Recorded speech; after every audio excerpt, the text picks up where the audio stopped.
In this video, I'm going to talk about what unit testing is and how it works in Visual Studio. And then I'm going to take a critical look at the Hangman class and the other classes that we've created so far in our little example and see, are they really the way that we want them? Are they really testable?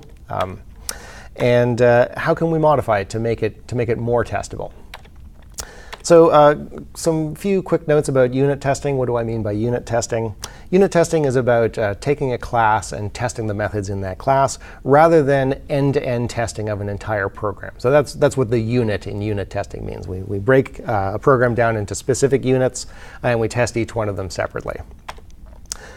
In the previous course, when we were just doing very procedural programming involving static methods, I suggested that what we could do is, if we had an important method, we could write another method that exercised that method. And that was a kind of unit testing. But the problem with that is it tends to mix in the test code with the production code. And again, we want to be in a situation where code is an expert at one thing. Right? We want to have code that has a single responsibility, and the testing code seems like it should be separate from the production code. So what are we going to do about this? Well, it turns out Visual Studio comes with a built-in system for doing unit testing. And also, this system can be plugged in. You can take third-party unit testing systems, plug it into Visual Studio, use them from within Visual Studio. But I'm just going to go through the one that's built into Visual Studio, and let's take a look at that. All right, so I've started up our Visual Studio project for the Hangman again, and we've got our solution that has two projects in it, the Hangman library, which we're going to test, and the video 27, in this case, executable, which we're not going to worry about testing that. Now, there is a tool in Visual Studio. You can right-click on a class, and in the little menu, it has an item that says Generate Unit Tests. And that works great. But I'll show you how to do it manually, just because that's also interesting. So if we right-click on the solution in the Solution Explorer, we go to Add. Testing is a different kind of project. And so we can say, well, I would like to add a new unit test library. And we could give that thing a name, and it would automatically generate some unit tests for us. I did that previously, and it gave us this automatically generated file here. I've just added some comments to it. But it gives us a namespace called games tests, some directives that bring in the unit testing tools. It gives us a class called unit test 1 that is decorated with an attribute that says this class is intended for unit testing.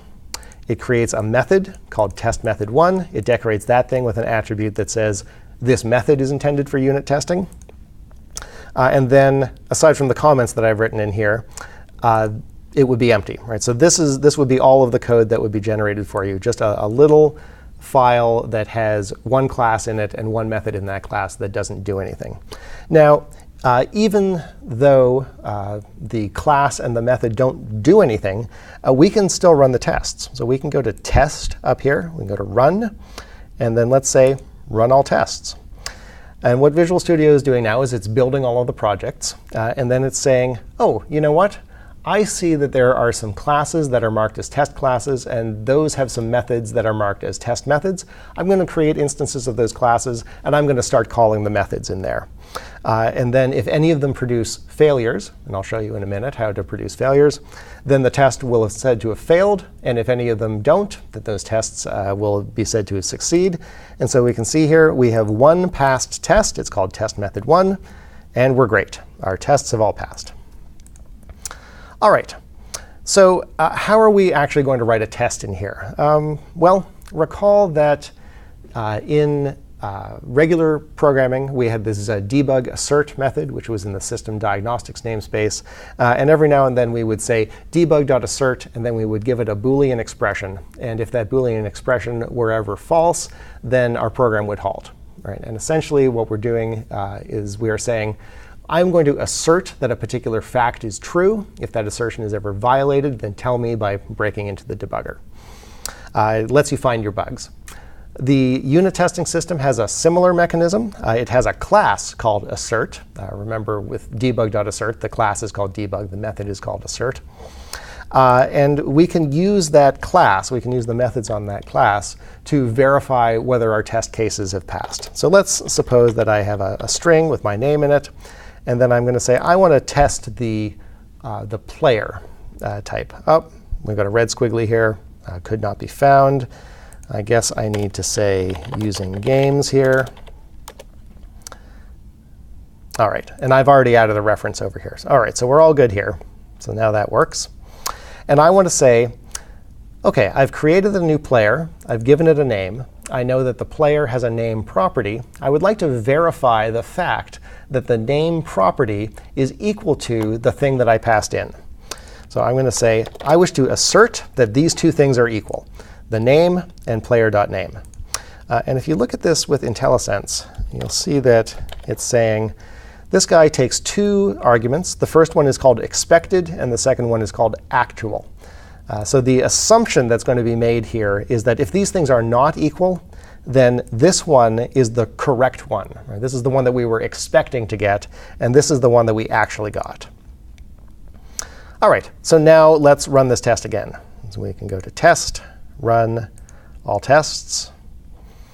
We've discovered that there's one test. We ran it. It took 19 milliseconds, and our test had passed. All right, great. So what happens if a test fails? Let's make a test that deliberately fails here. So I'm going to create another new player. And remember that we said, if we take a look at the constructor here, that if we do not supply a name, then pass anonymous as the name.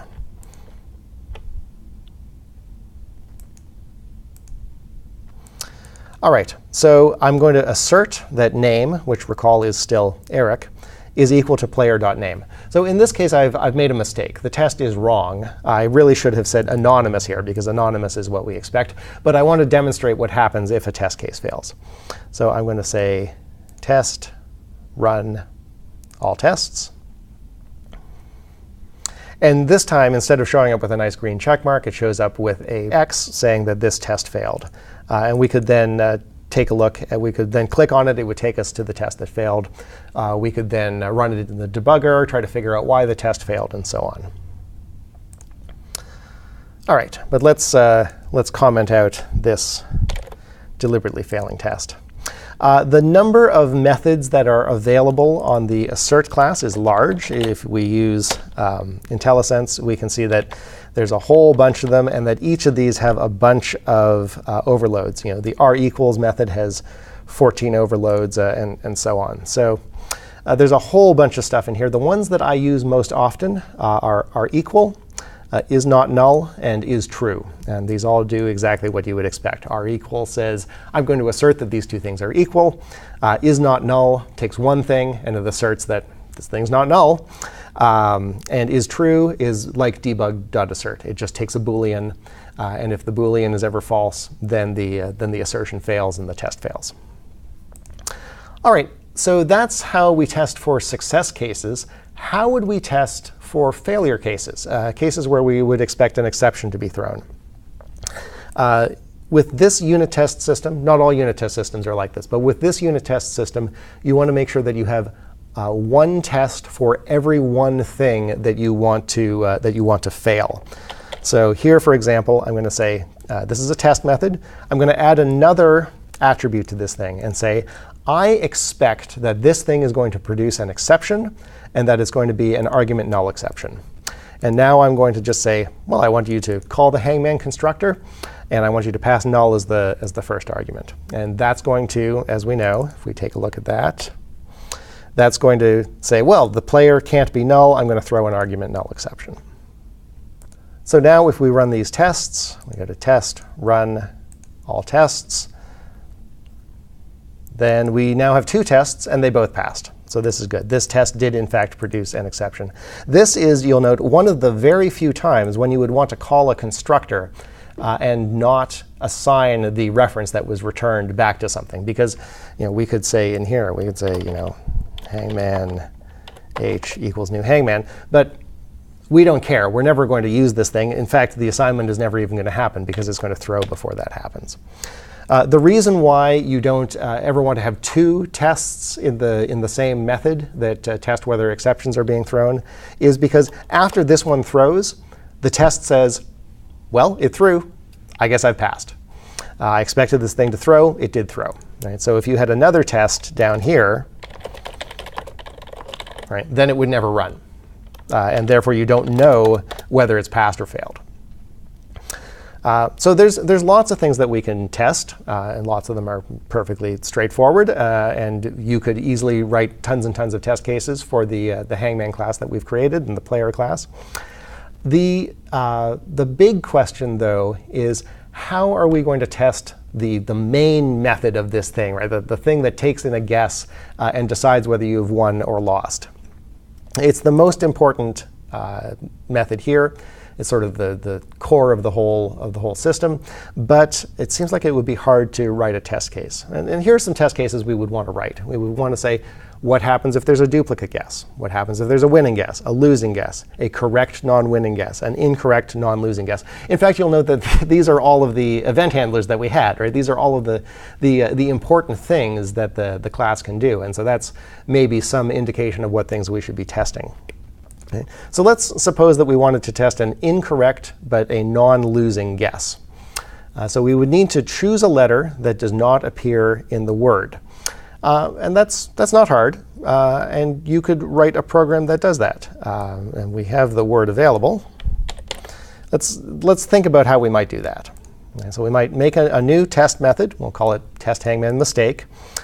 We'll say we'll allow 7 mistakes. We'll make a new hangman object. We'll pass in a new player. We'll give it the number of mistakes, which is 7.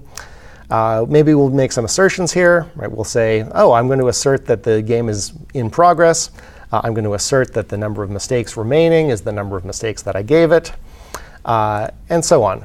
And then we might say, well, let's cycle through all of the characters from A to Z, and then find one of them that's not in the word, and then we'll make that guess.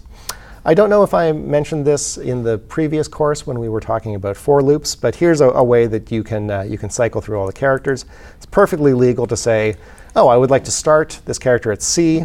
I'd like to run this loop while it's less than or equal to Z.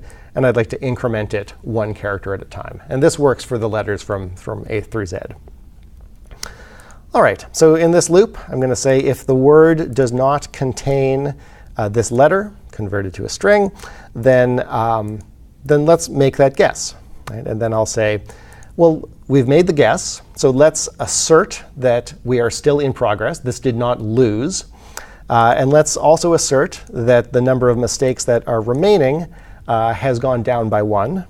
And now we have succeeded in our test. We can break out of this loop, and we're done. And so if we actually ran this test,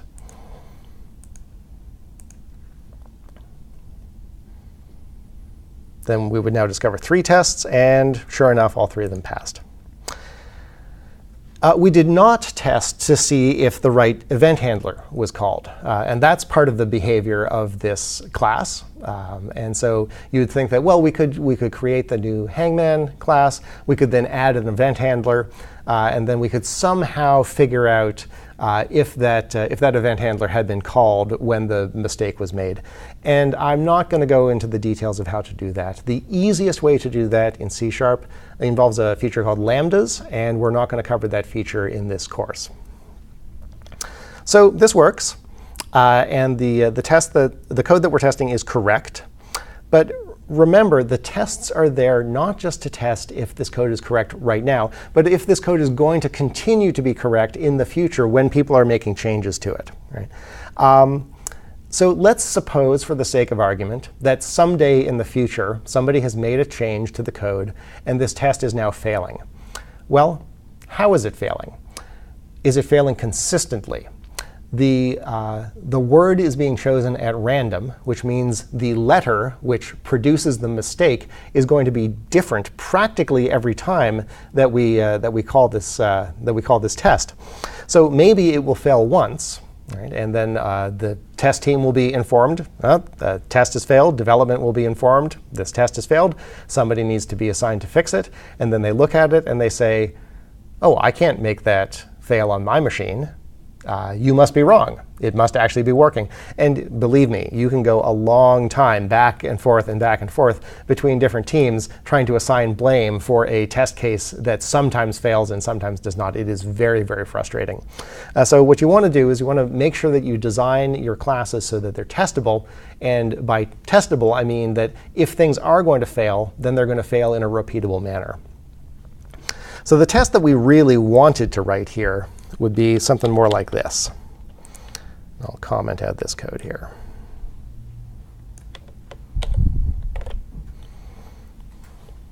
What we really want to say is, I want the number of mistakes to be 7. I want the word that the Hangman class chooses to be frog. I'm going to create a new Hangman class. I'm going to say, hey, the word that you chose is frog. And then I'm going to say, OK, now we're going to assert that the game is in progress and that the number of mistakes is 7. Then I'm going to guess A, which was not found in frog. And then I'm going to say, and I'm going to assert that the game is still in progress and that the number of mistakes has now decreased to 6, the number of mistakes remaining. Much, much simpler test. There's no loop in here. There's no trying to guess which character we can pass in order to possibly elicit this reaction. If the test is run several times, it will always get the same result. If it fails once, it's probably going to fail consistently. So our class works. We know that it works. We've played the game. It seemed to work just fine. But it seems like it's resisting our attempts to test it. So let's take a step back here and say, you know what? We need to do a really thorough review of this class with an eye to, does it really do what the user of the class needs, the code that's going to be calling it, and does it really meet our needs for testing? So something I like to do when I'm pondering these questions is to say, well, let's make a list of everything that's public about this class and everything that's private about this class. And so, and then we can criticize it as we go. So let's start with the public data. There's a player property. We pass in the player in the constructor.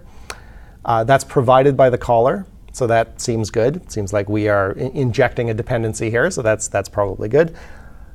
Did you notice the Hangman class never once accesses the player property? So that should maybe be a little red flag that's waving that says that something looks like it's not quite right here. Maybe this object is not actually a concern of this class. On the other hand, let's think about the needs of the code that's going to be calling the Hangman class. It is going to register an event handler for, let's say, the you lost, for the you lost event. If you lose, you might want to say, I'm sorry, player's name here, you lose. In which case, the code that handles the event really needs to know which player is associated with which game. Because there could be several games in progress with several different players. And how is it going to keep track of that? Well, there are ways it could keep track of it. It could build a dictionary, for example. It could build a dictionary that is a map from Hangman games to the player of that game. But it seems reasonable that the Hangman class should keep track of that so that code that is in event handlers can then query the Hangman object and say, which player was associated with this game? So it doesn't have to keep track of all of that information. So is this a good idea? Maybe, maybe not. We would have to think about it carefully. What about the word list? We decided that this was public data, but that it was static. Is it really useful to the caller to know what the word list was? Maybe it is, maybe it isn't. Maybe that should be private information. Maybe we want to have the caller be able to say, I'm going to inject this dependency. Here is a word list you may have. I'm going to provide this for you. What about the word? We already discussed a few minutes ago the scenario where you would want to say, here's the word that the user is supposed to guess. I've generated this by some mechanism of my own. We know that the word that needs to be displayed has to be public. We know that the outcome has to be public. We know that the number of mistakes remaining have to be public. Those are all fine. So now let's think about the private data. There are some number of letters that have already been guessed. We are storing those in a set. That's private data. Why are we keeping that data private? It seems likely, or at least possible, that the code that is calling our Hangman code might want to ask, what letters have been guessed already, so that it can display them in some sort of user interface element, right? To say, these are the letters that are remaining, these are the letters you have already guessed. It would make the game a little bit easier. So that seems plausible that we might want to have that as a public property. If it were a public property, it certainly can't be a mutable collection, because we don't want the caller to be able to say, the letter A has already been guessed. I'm going to tell you that right now. The total number of mistakes allowed was provided by the caller in the constructor, but it's nowhere surfaced as a public member. If the caller of the code for some reason wanted to keep track of that, again, it would have to keep track of that because there's nothing on the public surface area that tells you that information. Seems like that's maybe a design flaw, small one, but still a design flaw. We're keeping track of the total number of mistakes that were made, but the only information that we're surfacing is the number of mistakes that are remaining. So if the caller wants to keep track of how many mistakes were made, then it has to do some math. And it seems like we've got 3 numbers here. They have a relationship with each other. Maybe we should just provide all of them. And finally, as we talked about in our episode about generating random numbers, this guy is creating its own random object, and maybe it should be allowed to take in a random object that's going to be used. Perhaps the caller has a random object that it has seeded to some particular seed that it likes, and it would like the Hangman class to use that random object. So maybe that should be injected as well. So let's think of how we might come up with a more testable and generally all-around better design. We could add a constructor that takes the word, and if we do, then we'd better not choose it randomly. We could add a constructor that takes the word list and a random object, and then it chooses the element out of the word list from on the basis of the random object. We could make the default word list a public static read-only property. We've already done that. We could make the letters guessed already a public read-only immutable collection property. And I'm going to make these changes to the code, but I'm not going to show them here. We'll get back to them in video number 29. So summing up, you can use unit testing to test each public class. Getting the code working is not the last step. You want to review the design. You want to look at it to see, can I really test this thing? Is it really usable? Is it actually meeting the needs of the code that's going to be calling it? And you want to allow the user to pass in objects that are going to be used by the class. Right? This is one of the solid principles. This is the dependency injection principle.